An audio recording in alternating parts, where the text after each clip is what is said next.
Welcome back. City Power in Johannesburg says it hopes to have electricity supply to Roodepoort, west of Johannesburg, fully restored on Monday. Several areas have been without power after a fire broke out at the Robertsham substation on Saturday morning. To get an update on the situation, you remember yesterday I did say that we kind of need to get to the bottom of what's happening with the transformers and other infrastructure of City Power. Well, Isaac Mangena speaks on behalf of City Power and joins us now for that conversation. Isaac, in the last 5 months, this is your third major power fire that plunges large areas of the city into darkness. What is going on with these fires? Thanks for having us, Thulas. Yeah, look, I mean, the fires obviously, I can't tell you what caused them, but obviously the issues of like your transformers and so forth, there could be those kind of accidents where fire break out. So there are some where we actually suspect some level of sabotage, but they do happen in this kind of instances. You'll remember even in Pretoria, there were several substations that caught fire. So you obviously those are some of the things that we'll have to look out for in our investigations. But also we don't rule out the fact that the issues of maintenance could actually be the reason why some of these are actually suffering. You'll know that we are running behind in terms of our maintenance of our infrastructure because of load shedding. You know, when there is load shedding, the different bouts of load shedding that we actually suffered, we are not able to maintain or to keep up with the maintenance of some of this infrastructure. But with Robertsham, the maintenance was done in October last year. So we don't actually suspect that it could be the issues of maintenance, but we are investigating the cause of this one. So with the at least two of the three that I mentioned, enough time has passed, Isaac, and I do expect that you as City Power now must have some kind of a picture of what was at play. Robertsham, October 2021, plunges a number of suburbs, quite a large number actually, into darkness for many, many hours, if not 2 to 3 days. You had to do a whole lot of work to, almost rebuild the substation altogether. But enough time has passed between that incident and now, such that I do expect that you will have an idea of what happened in Robertsham before we move on to Lotus. Let's start with Robertsham.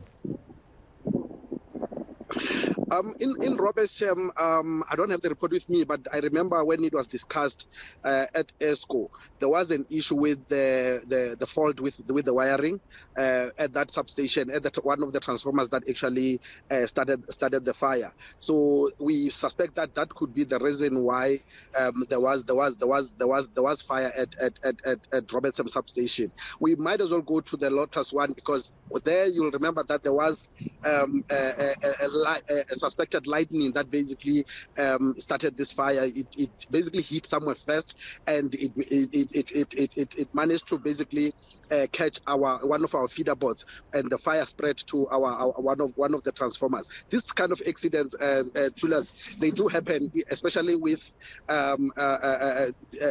equipment like your transformers that are running 24 hours. So any fault, any mistake in terms of the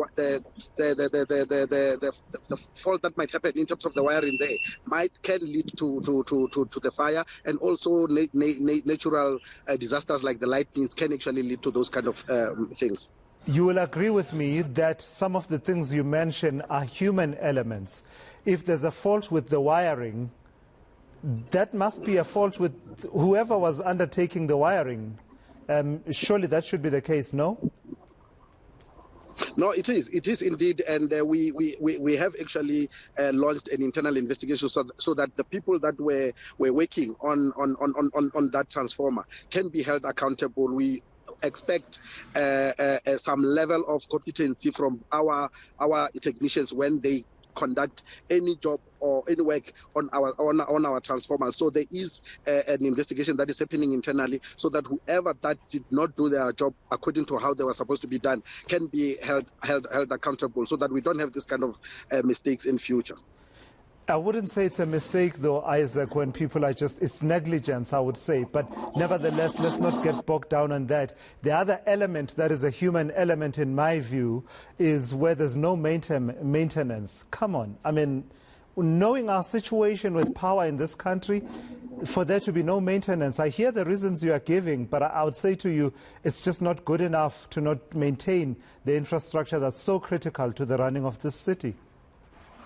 No, we have plans to do the maintenance, Thulas, and we have actually ramped up to ensure that we actually catch up on some of the time lost during load shedding. As I mentioned, that during load shedding we are not able to do this maintenance, because you'll bear with us that when we do maintenance we often take about 8 hours. So you can't expect people to be off for 8 hours and then still come and load shed them because of this load shedding, but also because of safety reasons of the switching on and off during that load shedding, that we cannot be able to conduct that kind of maintenance properly. But we do have plans that we stick to. We have actually put together a group led by one of the senior technicians who is actually ensuring that we catch up and ensure that all of our substations that were running behind in terms of maintenance are maintained. But as I mentioned with this one, Robertsville, the maintenance was done in October, so we cannot blame the issue of maintenance for the fire that happened yesterday. Lastly then, Isaac, the other area that's been a bane of the existence of many City Power customers is your situation around North Riding. And I won't go back to the banter that you and I exchanged, because I really want us to get an update on how far you are. That situation has been ongoing for months, Isaac, plunging many areas to the northwest of Johannesburg in darkness for days. What's going on there? You are right, and I did come to this station and did put my head on the block that we will fix the issues that were basically causing most of the outages in North Riding. And I would say we are actually winning that fight alongside with the cooperation that we are getting from the community of North Riding. I think in recent weeks we haven't had as many outages as we used to have during the time when I was talking to you, partly because of the dedicated work that we have put on North Riding and some of the capex projects that we are actually embarking upon. But you'll remember when I was here on the station, I did mention the challenges that we have in North Riding. The issues of cable theft in North Riding were very big, and to deal with those, we're actually working with the local CPF and also the security that is already patrolling on behalf of the community in that area. But we are also trying to cut the distance because of most of our cables are actually running in open fields. You'll remember that North Riding used to be an agricultural holding. So most of our cables are actually running in open fields where it's dark and people can actually hide in those grasses and be able to deal with that. But also North Riding on its own is a construction site. So we've got situations where people that are putting in the fiber and also our own colleagues from Joburg Water, when they're working on their network, they nip our cables, and when load shedding comes, it seeks where there is a weak point, and that's when we get these flashes. Right. So we only see them later. We have to basically search and ensure that we fix those. But I can promise that there is a plan on North Riding. We have visited that area. We held meetings with the community. The MMC councillor Michael San also recently held the meetings with the councillor and the community there, so that we can find a long-lasting solution. Okay, I've got to thank you. All right, we're losing the audio to you there, Isaac, but I think we had gotten the gist of your update on the situation in North Riding. That's Isaac Mangena, who speaks on behalf of City Power here in Johannesburg. With that, let me take you